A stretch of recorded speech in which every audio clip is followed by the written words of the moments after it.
Bonjour Jean-Luc. Bonjour Isabelle. Alors nous nous retrouvons ici à Montchavin pour à nouveau une vidéo de l'actu du conseil pour traiter les sujets importants qui ont été évoqués lors du conseil municipal du mois de décembre et notamment un terrain qui s'est vendu à l'entrée de Mâcon. Est-ce que tu peux nous expliquer la fonction, l'utilité de cette vente de terrain ? Elle a une fonction très importante puisque c'est l'avant-dernier terrain que nous sommes en train d'acquérir pour créer la future maison plurigénérationnelle. Il va nous rester une acquisition et on aura soldé la partie foncière. Ensuite, on va travailler la partie technique et c'est un projet qui nous tient et qui me tient à cœur particulièrement pour nos habitants et desservir le territoire. Un beau projet d'avenir, c'est important. Hein, oui. Pour les générations à venir et puis nos anciens qui sont sur le territoire et dont il faut prendre soin. C'est une belle idée, vraiment très bien. On l'espère et en tout cas on va travailler en concertation avec tous les services de l'État, avec tous les services sociaux du département et surtout en local, puisque nos habitants méritent bien cela. Avant d'aller à l'EHPAD, il existe quelque chose et en tout cas on doit remettre du lien avec les personnes âgées, avec les personnes qui sont en difficulté, les personnes qui ont du mal à se déplacer, pour que ce soit les services médicaux qui viennent à eux et non pas l'inverse. Et puis le mélange des générations qui apportent l'une à l'autre des savoirs et du lien, c'est important aussi dans notre société d'aujourd'hui. Oh que oui, aujourd'hui, et surtout que les personnes puissent se voir, parler, discuter, manger ensemble, jouer ensemble et en tout cas recréer du lien. Alors le social, c'est une grosse partie des promesses électorales et donc c'est en cours, donc tu viens de nous le dire.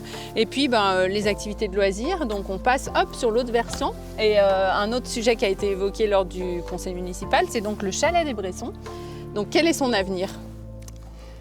Déjà, la première chose, il faut savoir que ce chalet a été construit par des bénévoles à l'origine, donc des Cotterins, des Cotterènes, qui ont voulu créer un lieu de rencontre, un lieu de restauration et surtout un lieu de location pour le matériel nordique. Il y a une vraie piste de ski de fond à la Côte d'Em avec une vraie piste et des vraies pistes de raquettes. Les éclaireurs du Bresson s'en occupaient, ça fonctionnait bien, sauf qu'ils ont été rattrapés par les obligations réglementaires et que ce chalet, ce restaurant n'est plus du tout aux normes.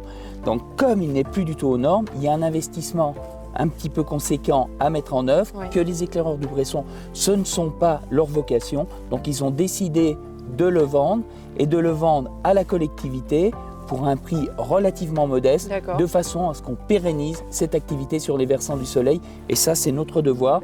Le conseil municipal m'a suivi dans la décision et donc il faut maintenant travailler ce sujet. Et en tout cas, c'est une activité pour moi qui est essentiel là-haut. Ça doit rester un restaurant, un lieu d'accueil. Ça doit aussi compléter l'offre que l'on a sur les versants du soleil avec les sanitaires et tout ce qui va avec. Donc on va vraiment regarder cela de très près et rapidement réouvrir ce restaurant. Bon, c'est une bonne chose. Très bien. Merci pour ces précisions, Jean-Luc. Merci bientôt. Isabelle. À très bientôt. Eh bien, après ces précisions avec Monsieur le maire, nous allons maintenant à la rencontre de Jean-Louis Sylvestre qui va nous parler des actions de développement durable de la commune et au-delà. Nous sommes ici à Montchavin et nous avons plusieurs sujets à évoquer relativement à notre conseil municipal du mois de décembre. Mais tout d'abord, un sujet plus général et qui a été évoqué en préambule du conseil, c'est l'intervention du cabinet Poprock. Est-ce que tu peux nous en dire plus de précisions sur le sujet qu'ils ont évoqué ? Oui, bien sûr.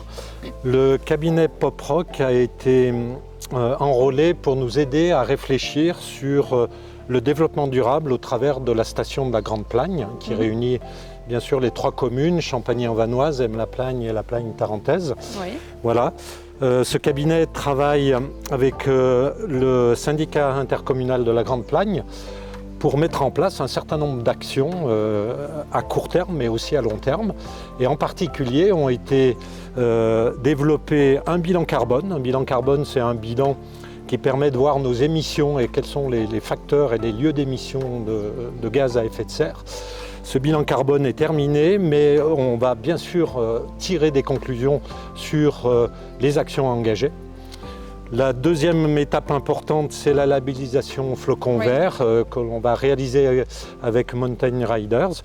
Le top de départ a été donné il y a quelques jours et voilà, on s'engage sur la durée avec des actions immédiates, mais aussi bien sûr le but c'est une labellisation et qu'on va maintenir au cours du temps, au cours des années. Voilà. Un rapport RSE, responsabilité sociétale des entreprises, permet de mettre en évidence les actions, en tout cas un état des lieux actuel et puis les progrès à réaliser. Voilà, donc ce sont 3 actions concrètes au niveau du syndicat intercommunal de la Grande Plagne et promues par les élus et les services. Et déjà donc sur notre commune, on a à cœur de mettre en œuvre certaines actions de développement durable et notamment on peut parler de cette ouverture de la patinoire des Coches qui sera modifiée suite à des réflexions des élus et surtout aussi des retours de certains touristes ou propriétaires qui nous ont fait des retours et pour lesquels on a tenu compte. Et donc tu vas nous parler du futur de la patinoire des Coches. Voilà, la patinoire des Coches fonctionne bien entendu en hiver et c'est très bien avec nos températures négatives et là le bilan énergétique est tout à fait correct et très bien. Son fonctionnement l'été va être largement réduit, voire totalement empêché. Et avec le nouveau délégataire qui va s'occuper de la patinoire, on a prévu d'optimiser la production de froid et à nouveau en termes d'économie d'énergie. Donc tout ça est extrêmement important. Pour rester à Montchavin et pour rester dans le domaine du développement durable, on peut aussi évoquer l'école, l'école primaire d'ici du village qui va faire l'objet d'une étude. Enfin, je te laisse l'expliquer, l'école de Montchavin parce qu'on est ici, mais aussi plus globalement toutes les écoles de la commune. Explique-nous un peu. C'est ça, nous avons lancé il y a déjà plusieurs mois des études qui vont nous permettre de faire le bilan énergétique des bâtiments communaux. Et nous avons donné priorité, nous l'avions déjà dit dans d'autres reportages, priorité aux écoles. Parce qu'on pense que, évidemment, le confort des enfants de nos concitoyens est extrêmement important et puis bien sûr et bien entendu les économies d'énergie. Donc un bureau d'études a fait un bilan complet sur les 6 écoles de la Plagne tarentaise et a permis d'établir un programme que nous allons appliquer très bientôt avec une installation sur les 4 années à venir, une organisation pour la rénovation énergétique des écoles et bien sûr liée aux économies potentielles qui seront réalisées. Merci Jean-Louis pour toutes ces précisions et puis maintenant je m'en vais rejoindre Daniel Jean au chemin Paradisio, prendre un petit peu de hauteur et peut-être avoir un petit peu de soleil parce qu'on n'a pas chaud quand même ici et puis pour aller parler du chemin Paradisio.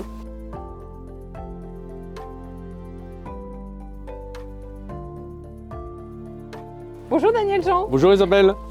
Et bien alors on se retrouve... un endroit où normalement on avait prévu le soleil. On aurait dû avoir le soleil et puis finalement on a la pluie, mais l'avantage c'est qu'on est à l'abri. Exactement. Et on est à l'abri, on se trouve où alors? On se trouve sur le chemin du Paradisio là qu'on a réceptionné lundi. C'est ça. Chemin du Paradisio avec un espace couvert qui permet de protéger la circulation piétonne de toutes les intempéries, en particulier de la neige et l'hiver, et qui relie le haut de la station, donc le secteur du replat, au centre de Montchavin. C'est super. Donc 8 mois de travaux qui ont permis effectivement de réaliser cet ouvrage qui était attendu par tout le monde. Bah oui, il y en avait besoin. Oui, parce que c'est vrai que le secteur était quand même assez difficile, voire dans certaines circonstances problématiques l'hiver. Il y a eu des chutes, le chemin existant n'était pas de bonne qualité. Et donc là, on a vraiment tout ce qu'il faut pour pouvoir assurer la circulation. Au moins c'est confort, c'est sécurisé. Oui. Et puis c'est même éclairé, j'ai vu. Oui, oui, il faudrait venir la nuit parce que la nuit c'est magnifique. On reviendra alors. Et éclairage LED, donc faible consommation d'électricité bien entendu. Important maintenant sur ça fait partie de toutes les nouveautés. C'est un des critères dans tous les chantiers que nous menons aujourd'hui. On intègre ce critère-là comme étant un critère de base. Voilà. Très bien. On poursuit avec un autre sujet qui avait été évoqué lors du conseil municipal du début décembre. Alors on a délibéré sur les tarifs des salles, les salles communales qui sont en vallée, en altitude. Et on a harmonisé ces tarifs de façon à ce que, quelque part, quel que soit le lieu où on va utiliser une salle, on ait un tarif qui soit connu, public, et qui soit équilibré, de façon à intégrer l'ensemble des contraintes auxquelles on peut être confronté, le ménage, l'entretien, parce que c'est vrai que c'est des choses qui coûtent quand même de l'argent à la commune.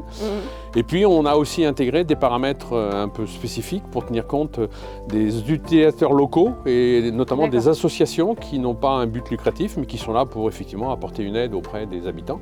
Et donc on a fait des tarifs spécifiques sur le territoire de la commune. Donc voilà. Harmonisation des tarifs. Harmonisation des tarifs, il y en a pour tout le monde. Voilà. Et les gens du cru et les associations qui sont là pour aider nos habitants bénéficient d'un tarif spécifique. Ok, voilà. Pour les associations. Oui. Très bien. Eh bien, écoute, merci pour cette précision. De rien. Et puis bonne saison. Oui, écoute, elle débute en espérant que la neige revienne de nouveau, parce que là... Oui, il faut y croire. Ça va arriver ce soir. Ouais, en même temps que les éclairages, tu vas c'est voir. bon alors, parfait. Tout va bien. À bientôt, Isabelle. À bientôt, merci Daniel Jean. Au revoir. Au revoir. Ainsi se termine notre actu du Conseil du mois de décembre et vous pourrez nous retrouver au mois de janvier pour les vœux de la municipalité qui se dérouleront cette année le 4 janvier à La Plagne, le 5 janvier à Bellentre, le 9 janvier à Mâcon, le 11 janvier à la Côte d'Em et le 16 janvier à Valzan. Merveilleuse fête de fin d'année à tous et à bientôt!